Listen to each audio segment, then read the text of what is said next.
और संसद परिसर का एक वीडियो सामने आया जिसमें नेता विपक्ष राहुल गांधी आज मंत्रियों से टकरा गए और देखते ही देखते ये वीडियो भी वायरल हो गया। संसद परिसर में मीडिया से बात कर रहे केंद्रीय मंत्री प्रहलाद जोशी का हाथ पकड़कर राहुल गांधी ने अपनी ओर खींचा। इसके बाद केंद्रीय मंत्री अश्विनी वैष्णव और प्रहलाद जोशी राहुल को इग्नोर करते हुए निकल गए। राहुल मुस्कुराते रहे।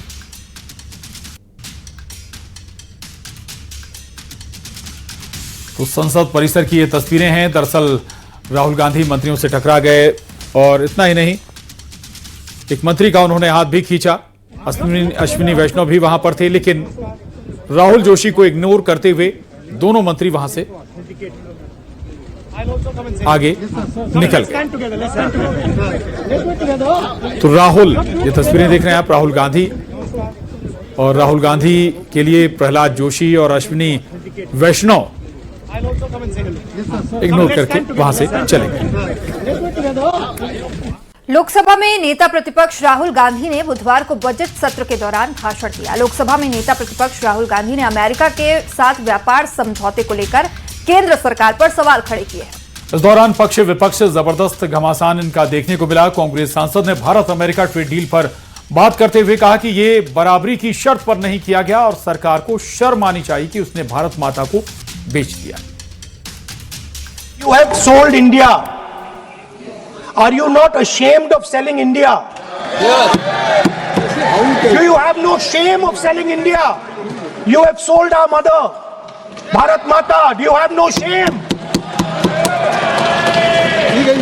But sir, the interesting thing is, I know. The interesting thing is that I know that the Prime Minister would not sell India under normal circumstances. He will not do it. You know why he sold India? Because they are choking him. Mr. Rahul, address to the chair, please. He has sold India because they are choking him. They've got a grip on his neck. Speaker साहब, मैंने बोला, जब चोक लगाते हैं दूसरे व्यक्ति की आंख में देखते हो तो डर दिखता है sir. Indian Prime Minister would do this. Logic ही नहीं है सर, लॉजिक नहीं है सर। ये जो हुआ है सर, ये पूरा सरेंडर है। सर आपने ज्यादा बोलने दिया मुझे आज। सर आपने मुझे थोड़ा ज्यादा जाने दिया आज। बात आ गई। तो this is a wholesale surrender and it is a tragedy because it is a surrender not just of the prime minister. He has surrendered the future of 1.5 billion Indians. और एमपी कांग्रेस में राज्यसभा सीट को लेकर बयानों की जंग शुरू हो गई है। खंडवा में अल्पसंख्यक कांग्रेस के प्रदेश अध्यक्ष का बड़ा बयान सामने आया। एमपी कांग्रेस के अल्पसंख्यक मोर्चा के प्रदेश अध्यक्ष शेख अलीम ने कहा कि 25 साल में अल्पसंख्यक को राज्यसभा नहीं भेजा गया है। इस बार अल्पसंख्यक को राज्यसभा भेजा जाए। इस दौरान शेख अलीम ने बीजेपी और एआईएमआईएम पर भी निशाना साधा। आपको बता दें कि दिग्विजय सिंह वाली सीट खाली हो रही है और दिग्विजय सिंह ने राज्यसभा जाने से मना कर दिया है। ऐसे में अब देखना होगा कांग्रेस किसे राज्यसभा भेजती है।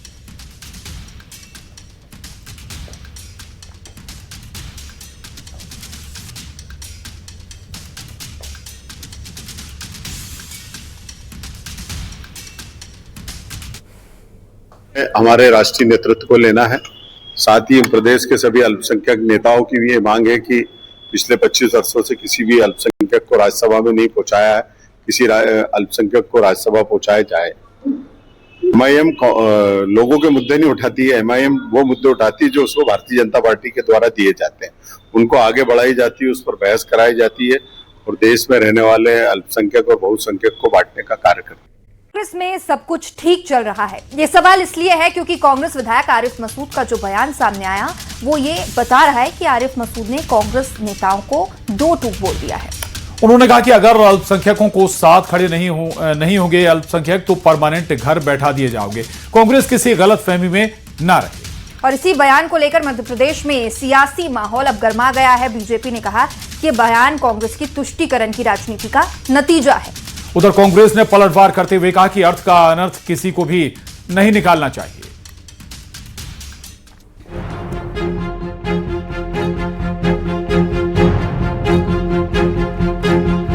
मध्य प्रदेश में कांग्रेस का संगठन सृजन चल रहा है, लेकिन कांग्रेस नेताओं के जो बयान सामने आ रहे हैं उससे लगता है कि संगठन सृजन से कांग्रेसियों में नाराजगी है।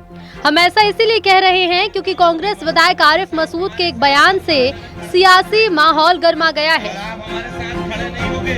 बुरहानपुर में एक कार्यक्रम को संबोधित करते हुए कांग्रेस विधायक आरिफ मसूद ने कांग्रेस पार्टी को जमकर लताड़ लगाई। आरिफ मसूद ने कहा कि कांग्रेस के नेताओं को मजबूती से अल्पसंख्यकों के साथ खड़ा होना चाहिए। अगर कांग्रेस नेता अल्पसंख्यकों के साथ खड़े नहीं होंगे तो कांग्रेस को परमानेंट घर बैठा दिया जाएगा। कांग्रेस को किसी गलतफहमी में नहीं रहना चाहिए। कांग्रेस के नेताओं को भी मजबूती के साथ हमारे साथ हर मरहले में खड़े होना चाहिए।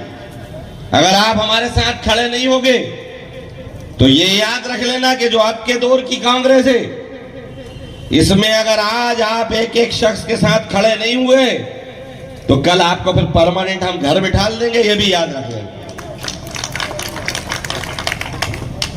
ये नहीं होगा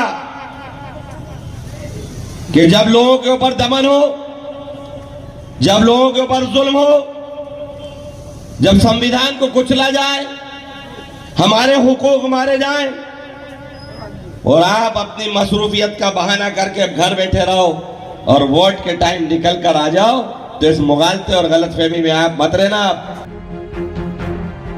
आरिफ मसूद के बयान पर मध्य प्रदेश की सियासत गर्मा गई है। बीजेपी ने निशाना साधते हुए कहा कि नतीजा कांग्रेस के तुष्टीकरण की राजनीति का है और ऐसे बयान देने वाले विधायक के खिलाफ एक्शन होना चाहिए। उधर कांग्रेस ने कहा कि अर्थ का अनर्थ किसी को भी नहीं निकालना चाहिए। कांग्रेस पार्टी ने जिस तरह से मुस्लिम तुष्टीकरण की राजनीति करी, समाज में बंटवारे की राजनीति करी, उसके परिणाम दिखने लगे हैं। अब कांग्रेस के विधायक मंच पे से कांग्रेस पार्टी को धमकी दे रहे हैं कि चाहे वो गलत करें या सही करें, अगर कांग्रेस पार्टी ने मुस्लिम समाज का साथ नहीं दिया तो कांग्रेस को ठिकाने लगाने का काम करेंगे। ये कांग्रेस पार्टी की बंटवारे की राजनीति का परिणाम है। सभी धर्मों ने बढ़ चढ़कर हिस्सा लिया और आजादी दिलाई। इस देश को बनाने में कांग्रेस ने सभी धर्मों को साथ में लेकर आगे आए और इस देश को बनाया, और आगे भी इस देश को बनाने से लेकर बचाने तक कांग्रेस पार्टी सभी धर्मों को साथ में लेकर चलेगी। यही कहने का आशय आरिफ मसूद जी का है। फिलहाल आरिफ मसूद के बयान पर बयानबाजी का दौर शुरू हो गया है। बीजेपी का अपना दावा है तो वहीं कांग्रेस ने बीजेपी पर अर्थ का अनर्थ करने का आरोप लगाया है। Bureau report, news 18।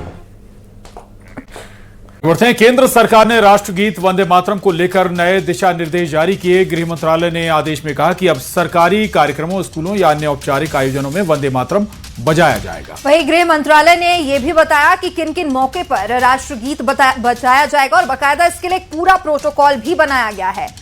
ये पहली बार है जब राष्ट्रगीत के गायन को लेकर डिटेल में प्रोटोकॉल जारी किए गए हैं। केंद्रीय गृह मंत्रालय ने आदेश दिया कि वंदे मातरम का 6 छंदों वाला 3 मिनट 10 सेकंड का पूरा संस्करण कई सरकारी कार्यक्रमों में बजाया या गाया जाएगा। और अब तक मूल गीत के पहले 2 अंतरे ही गाए जाते थे। ये गीत तिरंगा झंडा फहराते समय, राष्ट्रपति के किसी कार्यक्रम में पहुंचने पर, उनके भाषण और देश के नाम पर संबोधन से पहले और उसके बाद, साथ ही राज्यपाल के आने और उनके भाषण से पहले या बाद में अनिवार्य रूप से शामिल किए जाते थे। मंत्रालय ने यह भी कहा है कि यदि राष्ट्रगान और जन गण मन को एक साथ गाया या बजाया जाता है तो वंदे मातरम पहले बजाया जाएगा। और गायन या वादन के दौरान श्रोताओं को सावधान मुद्रा में खड़ा रहना होगा। मंत्रालय के नोट में उन कार्यक्रमों और स्थानों की सूची भी दी जाएगी जहां पर राष्ट्रगान बजाया जा सकता है, जिसमें स्कूलों की सभाएं भी शामिल हैं। और वहीं वंदे मातरम के नए दिशा निर्देशों को लेकर बीजेपी विधायक रामेश्वर शर्मा ने कहा कि आजादी के दौरान ही वंदे मातरम अनिवार्य हो जाना चाहिए था, लेकिन कांग्रेस ने जिन्ना के सामने घुटने टेककर अनिवार्यता खत्म कर दी। वंदे मातरम तो उस दिन ही अनिवार्य हो जाना चाहिए था जिस दिन वंदे मातरम की जयकारे लगाकर भारत का प्रत्येक नागरिक हिंदुस्तान की आजादी के लिए समर में कूद गया था और अंग्रेजों से कहा था कि तेरी गोलियों को में जितनी दम हो तो तू चलाकर देख ले, हमने सीने में जो दम है हम वंदे मातरम बोलकर दिखाएंगे और भारत माता की आजादी के लिए संघर्ष करेंगे।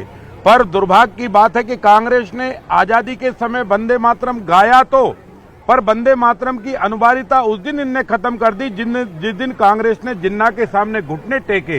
ये जो बड़वारी की बातें करने वाली भाजपा, पहले ये तो बता दे, अभी 26 जनवरी गए कितने दिन हुए गणतंत्र दिवस? भाजपा के दफ्तर में वंदे मातरम गाया था क्या? वीडियो रखे हैं मेरे पास, बता दें वो कि क्यों नहीं गाया उन्होंने वंदे मातरम। वंदे मातरम गाना चाहिए, केवल नारे में गाना चाहिए, बयानों में गाना चाहिए। भाजपा ही क्यों नहीं गाते वंदे मातरम? हमारा तो कांग्रेस का हर कार्यक्रम, हर सम्मेलन वंदे मातरम से शुरू होता है, जनगण मन पे समाप्त होता है। बीजेपी बताए कि वो वंदे मातरम क्यों नहीं गाते, और इसकी उन्हें सफाई देना चाहिए। खबर भोपाल से, जहां वंदे मातरम पर मंत्री का बड़ा बयान आया। स्कूल शिक्षा मंत्री राव उदय प्रताप सिंह का यह बड़ा बयान है। कहा कि हर संस्था, हर स्कूल में ये लागू होगा और मदरसों में भी लागू होने पर मंत्री भारत प्रजातंत्र कानून सभी के लिए ये उन्होंने जरूरी बताया है। उन्होंने कहा कि जो राष्ट्र का नागरिक है वो राष्ट्र के कानून मानेगा, यानी राष्ट्रगान सभी, वंदे मातरम सभी जगह गाया जाएगा। कानून सभी के लिए एक है। जो अपेक्षा होगी, कोई भी कानून बनता है, कोई भी नियम, अधिकांश स्कूल स्वमेव इसका पालन करते हैं, अधिकांश संस्थाएं स्वमेव इसका पालन करती हैं। लेकिन मुझे लगता है जब ये कानून का रूप लेता है तो स्वाभाविक रूप से मैंडेटरी होगा, हर संस्था, हर स्कूल, हर संस्थान को इस पर क्रियान्वयन करना है। और ये मैं तो कहूँगा बहुत ही अच्छा निर्णय।